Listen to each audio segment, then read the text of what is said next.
এই জীবনটা আল্লাহ তাআলা দিয়েছেন, এই জীবনটা কিন্তু এক সময় আমাদের মধ্যে কোনো প্রাণ ছিল না। আল্লাহ তাআলা প্রাণ দেওয়ার পরে আমরা কিন্তু হস্তে হস্তে করতে লাগলাম, প্রাণ দেওয়ার পরে আমরা জিন্দা হইলাম। আমরা কিন্তু এক সময় মুর্দা ছিলাম, কোনো প্রাণ ছিল না। প্রাণ দেওয়ার পরে আমরা জিন্দা হইলাম। আবার আল্লাহ তাআলা জানায় দিয়েছেন, বান্দা তোকে প্রাণ দেওয়ার পরে বান্দা তুই জিন্দা হয়েছিস, মনে রাখবে এই জিন্দা অবস্থায় এই দুনিয়ার মধ্যে থাকতে পারবে না। তার সাথে সাথে আমি আল্লাহ মওত নামক জিনিসটা লাগাইয়া দিলাম, মওত লাগাইয়া দিলাম। তুই চলে আসতে হবে, থাকতে পারবে না। আমি আল্লাহর হুকুমে তোর মধ্যে প্রাণ চলে গেছে, তুই জিন্দা হয়েছিস। আমি আল্লাহর হুকুমে আবার তুই এই জমিন থেকে চলে আসতে হবে বান্দা, তোর প্রাণটা আমি আবার নিয়ে আসবো। এজন্য বলতে চাচ্ছিলাম, আল্লাহ বলে কুরবানি আমি আল্লাহর জন্য। আমরা নিয়ত করতে হবে যারা আমরা কুরবানি দিব, একমাত্র আল্লাহর সন্তুষ্টির জন্য আমরা কুরবানি দিব।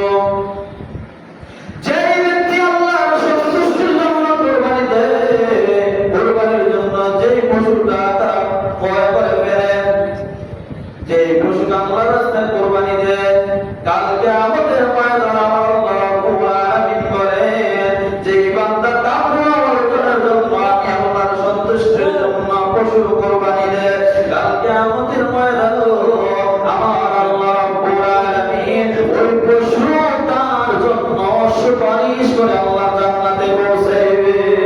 সুবহানাল্লাহ। এই পশু আল্লাহর জন্য সুপারিশ করবে, আল্লাহ তোমার বান্দা সহি নিয়তে তোমার জন্য কুরবানি দিয়েছে, এই কুরবানিটা তোমার জন্য তোমার কাছে কবুল হয়ে গেছে। আল্লাহ আমি ফরিয়াদ জানাই তোমার বান্দাকে তুমি জান্নাত দিয়ে দাও। জোরে বলে সুবহানাল্লাহ। শুধু তাই নয়, আল্লাহর হাবিব রাহমাতুল লিল আলামিন নবীজি আর বলেন, যে বান্দা তাকওয়া অর্জনের জন্য আল্লাহর সন্তুষ্টির জন্য কুরবানি দেয়, আল্লাহর নবী বলেন ওই পশুর মধ্যে যত পশম আছে প্রত্যেকটা পশম পশম পরিমাণ তার আমলনামার মধ্যে আমার আল্লাহ সওয়াব দিয়ে দিবে। সুবহানাল্লাহ। আমার আল্লাহ রাব্বুল আলামিন তার প্রত্যেকটা পশুর পশম পরিমাণ। এখন আপনারাই বলেন এই পশুর মধ্যে কতটা পশম আছে, এটা তো আমরা গণে কোনোদিন আমরা শেষ করতে পারবে না।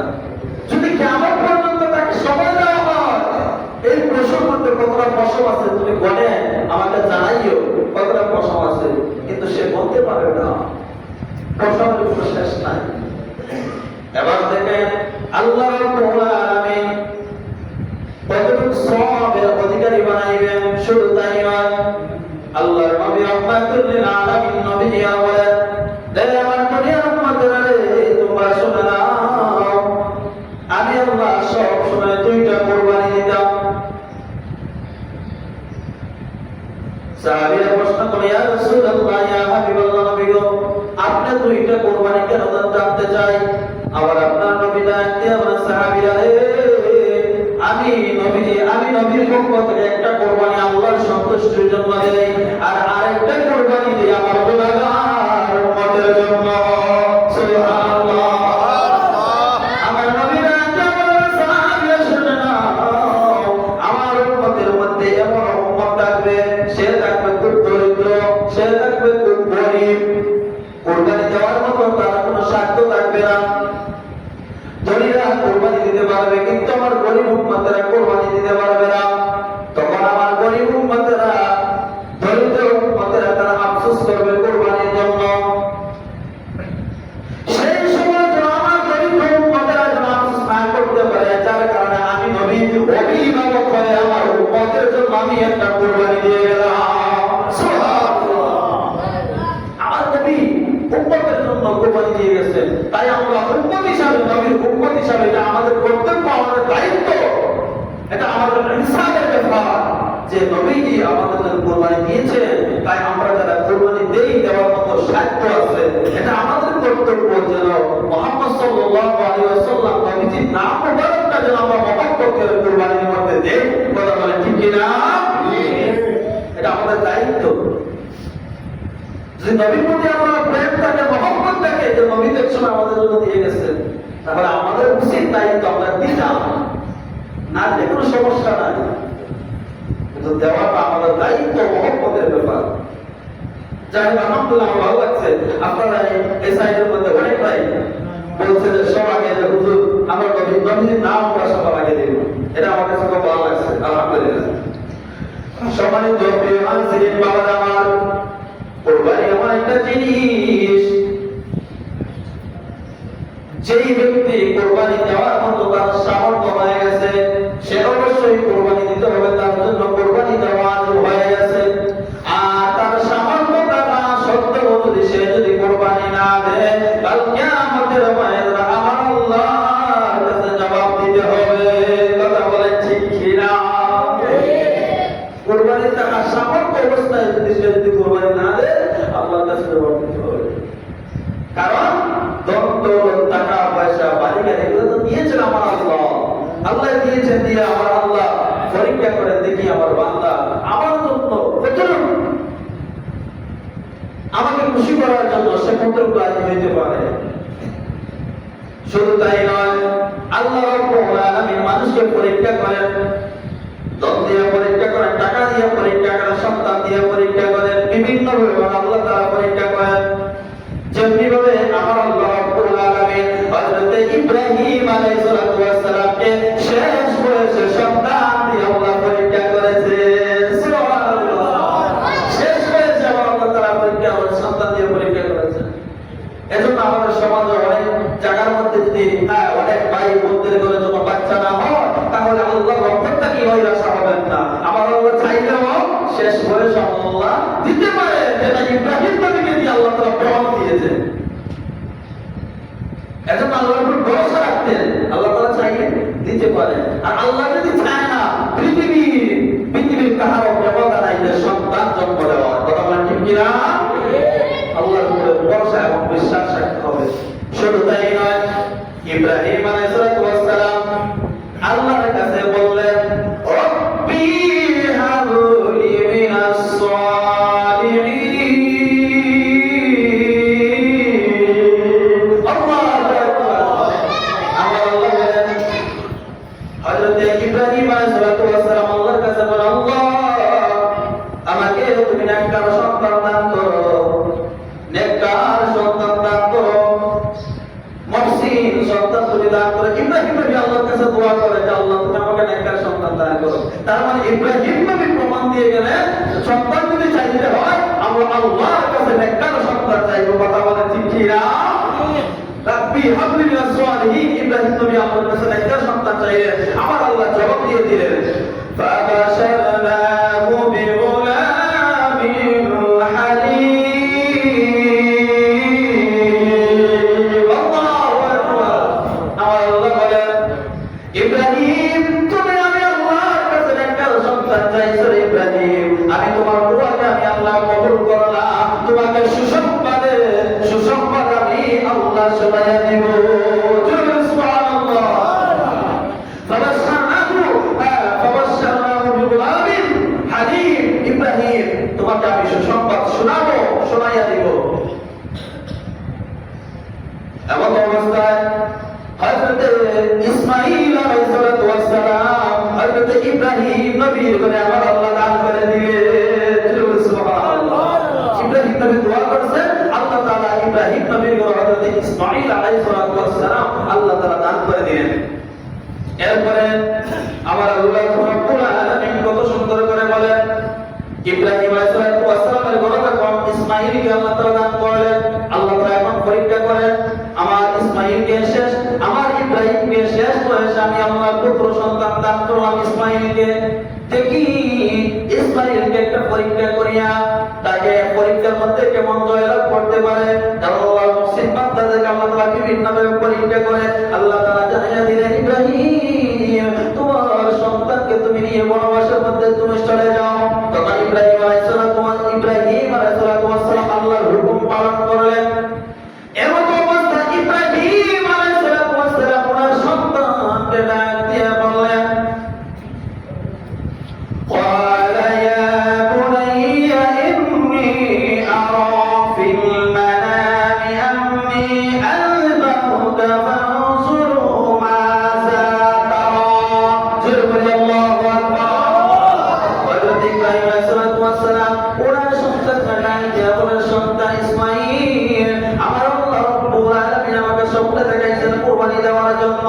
আমি বিভিন্ন প্রাণী কুরবানি দিলাম, উট দিলাম, দুম্বা দিলাম, কুরবানি কোনো কিছু কবুল হয় নাই। ওই ইসমাঈল আল্লাহ তাআলা আমাকে স্বপ্নে দেখাইছেন আমার প্রিয় বস্তু কুরবানি দেওয়ার জন্য। এখন তাকায়া দেখলাম আমার প্রিয় বস্তু তুমি ইসমাঈল ছাড়া আর কোনো কিছু হইতে পারে না।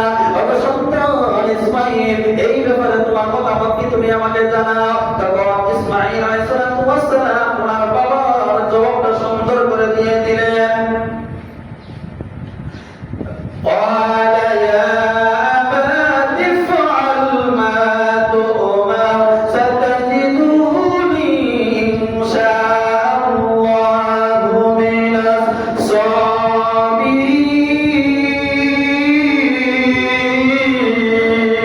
الله أكبر। ইসমাঈল আলাইহিস সালাম কত সুন্দর করে জবাব দিয়ে দিলেন। ওগো বাবা তুমি স্বপ্ন দেখেছো আমাকে আল্লাহর রাস্তায় কুরবানি দিয়েছো। ঠিক আছে তোমার স্বপ্নকে তুমি বাস্তবায়ন করো, আমাকে তুমি আল্লাহর রাস্তায় তুমি কুরবানি দাও। তখন ইব্রাহিম নবী বলে ওগো সন্তান তুমি কি ওমত করবে না? তখন ইসমাঈল নবী ডাক দিয়ে বলে ইনশাআল্লাহু মিনাস সাবিরিন। আল্লাহু আকবার। আল্লাহ তাআলা কত সুন্দর করে কোরআনের কারিমের মধ্যে তুলে ধরেছেন এই বিষয়টা। ইব্রাহিম ইসমাঈল আলাইহিস সালাম ডাক দিয়ে বলেন বাবা গো না না আমি কোনো ওমত করব না।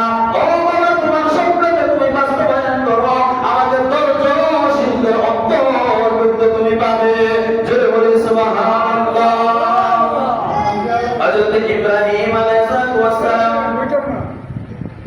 ওনার সন্তানকে নিয়ে যখন মিনা প্রান্তরের দিকে চলে গেলেন কুরবানি দেওয়ার জন্য, যখন চলে গেলেন রাস্তার মধ্যে হঠাৎ করে শয়তানের সঙ্গে মিস্টার ইবলিসের সঙ্গে দেখা হয়ে গেল।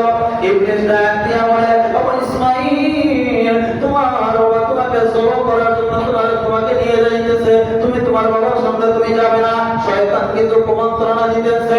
ওই সময় হযরত ইসমাঈল আলাইহিস সালাম তখন শয়তানকে একটা ঢিল মারলেন, পাথর দিয়ে ঢিল মারলেন। ঢিল মারিয়ে বললেন যা যা যা তুই চলে যা, তোর কথা আমি শুনতে চাই না, কারণ আমি আল্লাহর রাস্তায় বের হয়েছি, আমি ওই রাস্তা থেকে আর কখনো ফিরবো না। জোরে বলি সুবহানাল্লাহ। ইসমাঈল আলাইহিস সালাম তখন পঙ্কর নিয়ে শয়তানকে নিক্ষেপ করলেন, শয়তানকে ঢিল মারলেন, শয়তান চলে গেল। এজন্য দেখবেন যারা হাজিরা হজ করতে যায় তখন কিন্তু তারা পঙ্কর নিয়ে পাথর দিয়ে ওই শয়তানকে নিয়ম করে পাথর মারতে হয়। কথা বলেন ঠিক কিনা? ওই শয়তানকে নিয়ম করে পাথর মারতে হয়।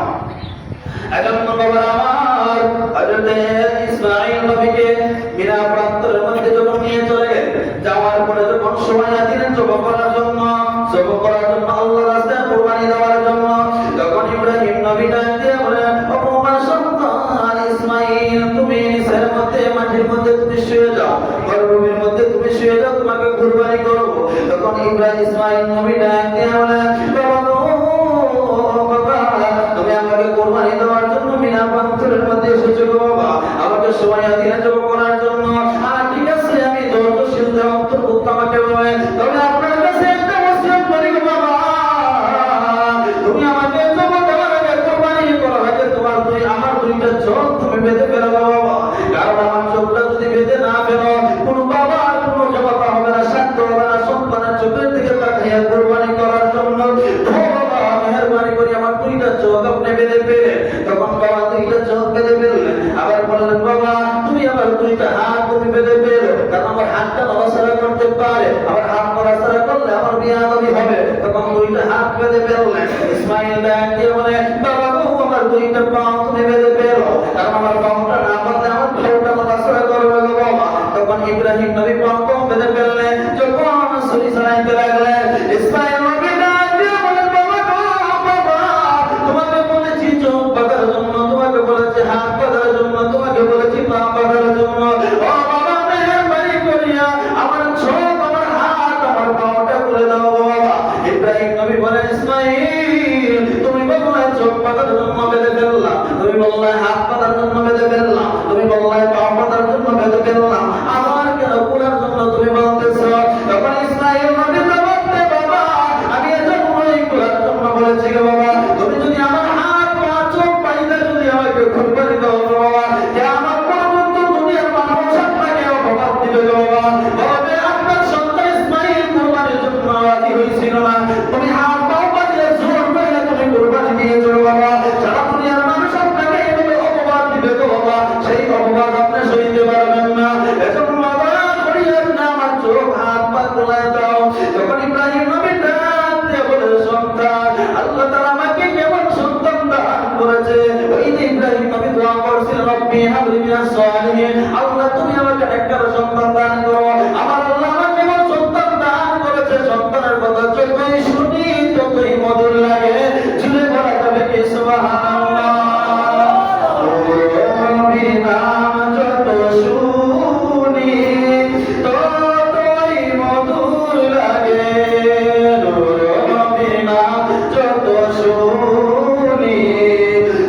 পাটা যখন খুলে দিলেন, তার বালকটা যখন খুলে দিলেন, খুলে দেওয়ার পরে যখন ওরা গলার মধ্যে যখন ইব্রাহিম নবী যখন ছুরিটা চালাইবেন, তখন আমার আল্লাহ রব্বুল আলামিন বলে জিবরাইল, ও জিবরাইল, যাও যাও যাও চলে যাও, তুমি আর সিদরাতুল মুনতাহার মধ্যে তুমি বসে থাকো না, তুমি জান্নাতের মধ্যে তুমি চলে যাও।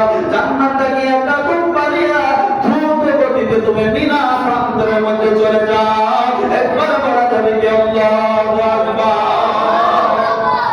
যখন প্রথম অবস্থায় যখন ইব্রাহিম নবী যখন ইসমাঈলের গলার মধ্যে ছুরি চালাইবেন, চালানো অবস্থায় তখন জিবরাইল আলাইহিস সালাম আর সমস্ত ফেরেশতারা নিয়ে উনি আশ্চর্য হয়ে গেলেন, এটা কেমন কথা, এটা কেমন কাজ, আকাশের নিচে জমিনের উপরে এরকম ঘটনা তো আর কখনো ঘটে নাই যে বাবা সন্তানকে কুরবানি দিতে নিজ হাত দিয়ে, এটা তো আশ্চর্য বিষয়। তখন জিবরাইল আলাইহিস সালাম ওনার সমস্ত ফেরেশতা নিয়ে তখন আশ্চর্য হয়ে বলেছিলেন আল্লাহু আকবার, আল্লাহু আকবার।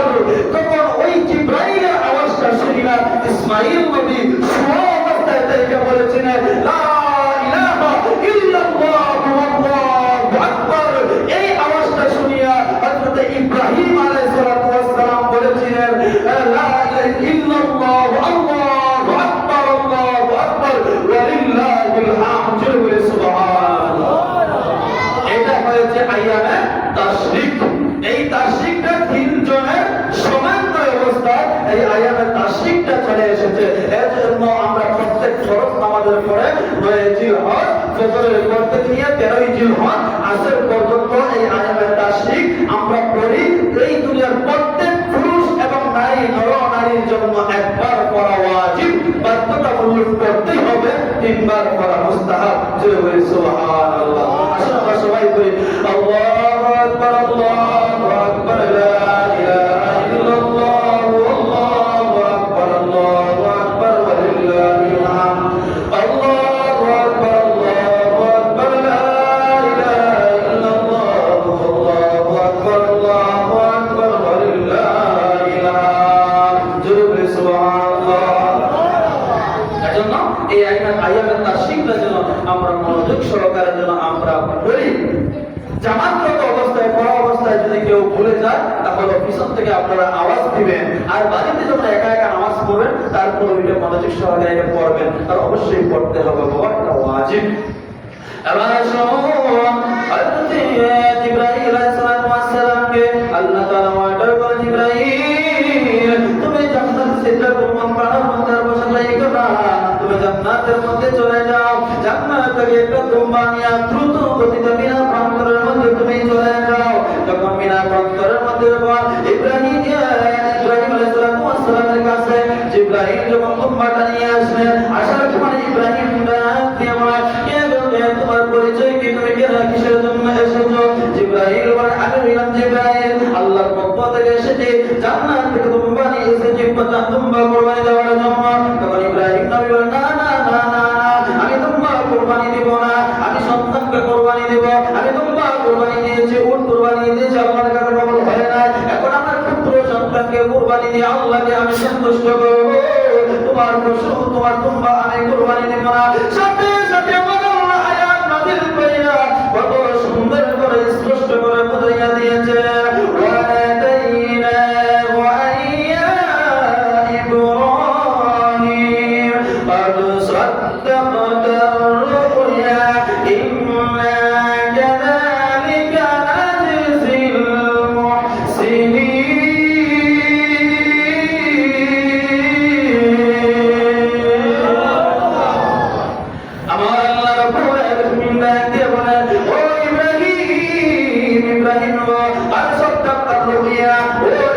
তোমার স্বপ্নকে আমি আল্লাহ কবুল করেছি, তোমার পরীক্ষাকে আমি আল্লাহ কবুল করেছি, তোমার স্বপ্নকে আমি আল্লাহ বাস্তবায়ন করেছি।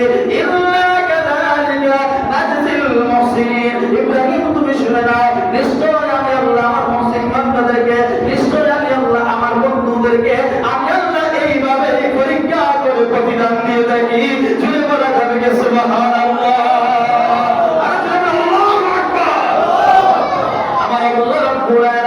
সেই সময় ইসমাঈল নবীকে, ইব্রাহিম নবীকে আমার আল্লাহ সন্তান দিয়ে পরীক্ষা করেছিলেন, ঠিক কিনা? ইব্রাহিম নবীকে সময় সন্তান দিয়ে পরীক্ষা করছিলেন। এখন যদি আমরা যদি এত বছর ধরে যদি ইব্রাহিম নবীর গুলো সেই সময় পাওয়া যায় প্রায় 80 থেকে 85 বছর পরে একবারে বৃদ্ধ অবস্থায় শেষের পর্যায়ে ইসমাইল নবীকে আল্লাহ তাআলা ওনার ঘরের মধ্যে আল্লাহ তাআলা দান করছেন। আর আমাদের ঘরের মধ্যে 5 বছর 10 বছর সর্বোচ্চ রাখিয়া, কারণ আমরা আরেকটা বিয়া করলে ভালোই দেখি। কথা বলেন ঠিক কিনা? সন্তান দেওয়া মালিক আল্লাহ। আল্লাহ যদি না চায় আপনি যতই বিয়ে করেন, বিয়ে করতে করতে একবার রেলগাড়ি তৈরি করে ফেলেন, কিন্তু আল্লাহ যদি না চায় তখন আপনার সন্তান পাবেন না, আল্লাহ দিতে হবে। তাই আপনি আল্লাহর কাছে আগে চান। বাইরে বিয়ে করা যায়, কিন্তু মনে রাখবেন একটা নারীকে কাঁদাইয়া আরেকটা নারীকে সুখী করতে চাইয়া আপনার দুনিয়া এবং আখিরাত আপনি বরবাদ করে ফেলবেন। হ্যাঁ, যদি আপনার প্রথম স্ত্রী যে কোনো কারণে যদি আপনাকে স্বেচ্ছা যদি আপনাকে বংশধি দেয়, তাহলে আপনি অবশ্যই দ্বিতীয় পর্যায়ে আপনি চলে যেতে পারবেন, শর্ত সাপেক্ষে, এমনিতে না, সহজ না। যাই হোক, আমি এইদিকে যেতে চাই না। তখন ইব্রাহিম আলাইহিস সালামকে আল্লাহ তাআলা জিবরাইলকে ডাকতেন, জিবরাইল যাও তুমি ওই দুম্বাটা তুমি কুরবানি করো। তখন জিবরাইল আলাইহিস সালাম ওই দুম্বাটাকে ইব্রাহিম ইসমাইল নবীকে সরাইয়া তখন ওই দুম্বাটাকে কুরবানি দিলেন। একটু আওয়াজ দিয়ে বলা যাবে কি আল্লাহু আকবার? আল্লাহ যদি সেই সময় যদি দুম্বা না পাঠাইতেন, আল্লাহ কতকে ইহসান করেছেন, মায়া করেছেন, সেই সময় যদি আল্লাহ তাআলা কুরবান না পাঠাইতেন, তাহলে সেই সময় যদি ইসমাইল নবী যদি কুরবানি হইতেন, তাহলে আজকে আমরা মানুষের প্রত্যেকটা ঘরে ঘরে মানুষ কুরবানি দিত। কথা বলে ঠিক কিনা? বাইরে মানুষের প্রতি মানুষের মায়াটা কোটা নেই। সকালে বলবেন আজকে আমার বড় ছেলেদের বিস্তারিত কুরবানির সময়, আমার মেয়েদের বিস্তারিত কুরবানির সময়, কারণ মায়া মহব্বত কাকলো মানে সেই সময়। তখন যদি ইসমাইল নবী কুরবানি হইতে, তখন ইসমাইল নবীকে আল্লাহ তাআলা কুরবানি দেন নাই, পরীক্ষা করেছেন ইব্রাহিম নবীকে সন্তান দিয়া, যে ইব্রাহিম নবী আমি আল্লাহর কাছে সন্তান চাইছে, তাহলে আমি আল্লাহর সন্তান তো দিলাম, দেওয়ার পরে তাকে আমি একটা পরীক্ষা করে দিই, যে আমার প্রতি কতটুকু ভরসা রাখতে পারে। কিন্তু ঠিকই ইব্রাহিম নবী আল্লাহর ওলিগণ, আল্লাহর নবীগণ আল্লাহর কাছে পরীক্ষার মধ্যে জয় লাভ করেছেন। একটু ঘুরে ঘুরে সুবহানাল্লাহ, আল্লাহুম্মা সাল্লি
আমার বন্ধু আমার ইব্রাহিমকে বলো ওই গুস্তটাকে 3টা ভাগ করার জন্য। এই বিষয়টা আমি কেন বলি বাবা, একটু বুঝাই দেওয়ার জন্য।